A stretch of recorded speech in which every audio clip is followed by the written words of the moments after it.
بسم اللہ الرحمن الرحیم۔ اللہ کے نام سے شروع جو بڑا مہربان نہایت رحم والا ہے۔ یہ برسوں پرانی بات ہے کہ شاہی دور میں بادشاہ کا ایک بستی کے قریب سے گزر ہو رہا تھا کہ اسے کتوں کے بھونکنے کی آوازیں سنائی دیں۔ بادشاہ کو بہت سے کتوں کا ایک ساتھ بھونکنا انتہائی ناگوار گزرا اور اس نے اپنے وزیر سے اس بابت دریافت کیا۔ وزیر بادشاہ کے غصے کو فوراً سمجھ گیا اور اس نے بادشاہ کی سخاوت کے پیش نظر عرض کی، بادشاہ سلامت، یہ کتے بھونک نہیں رہے بلکہ بھوک کی وجہ سے رو رہے ہیں۔ بادشاہ کی سخاوت اور دریا دلی کے چرچے دور دور تک پھیلے ہوئے تھے، اس لیے کتوں کا بھونکتے رہنا وہ اپنی توہین سمجھ رہا تھا۔ اس نے افسردگی کا اظہار کرتے ہوئے اپنے وزیر کو حکم دیا کہ پورے شہر میں منادی کرا دو کہ تمام لوگ اپنے کتے لے کر دربار میں آئیں، انہیں پیٹ بھر کر کھانا کھلائیں۔ وزیر نے بادشاہ کے حکم کی بجاوری کرتے ہوئے پورے شہر میں اعلان کروا دیا کہ لوگ کتے لے کر دربار میں آئیں۔ اگلے روز بادشاہ نے تمام کتوں کے لیے انتہائی اعلیٰ قسم کا کھانا تیار کروایا۔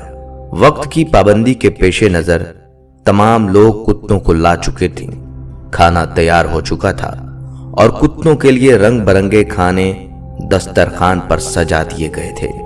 لیکن جب کتوں کو کھانے پر چھوڑا گیا تو تمام کتے ایک دوسرے کے ساتھ لڑ پڑے۔ کسی کتے کا پاؤں اور دوسرے کا منہ، کسی کی گردن دوسرا کتا دبوچے ہوئے ہے، کوئی کتا دوسرے کی دم کاٹ رہا ہے تو کوئی کان چبا رہا ہے۔ کتوں کے ساتھ ساتھ دربار اور دسترخوان بھی لہو لہو ہو چکے تھے۔ بادشاہ حیران تھا کہ اتنے لذیذ اور عمدہ کھانوں کے ہوتے ہوئے کتے آپس میں کیوں لڑ رہے ہیں۔ اس نے حیرت کا اظہار کرتے ہوئے وزیر سے دریافت کیا کہ یہ سب کیا ہو رہا ہے۔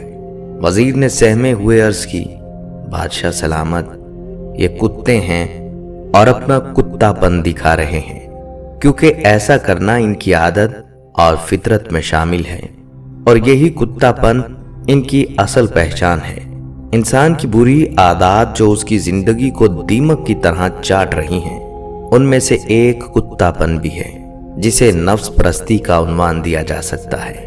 بظاہر یہ ایک ایسی بیماری ہے جسے ڈاکٹر بھی سمجھنے سے قاصر رہتے ہیں، لیکن اس بیماری کی تشخیص کا پتہ اس وقت چلتا ہے جب سیمیناروں، مذاکروں، کانفرنسوں اور دوسری قسم کی تقریبات کے بعد کھانا کھلتا ہے۔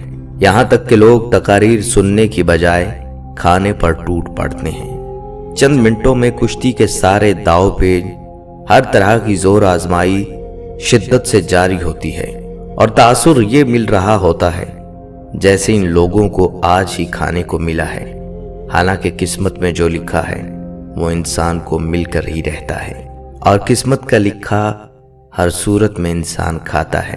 کھانا ضرور کھانا چاہیے، مگر انسانوں کی طرح۔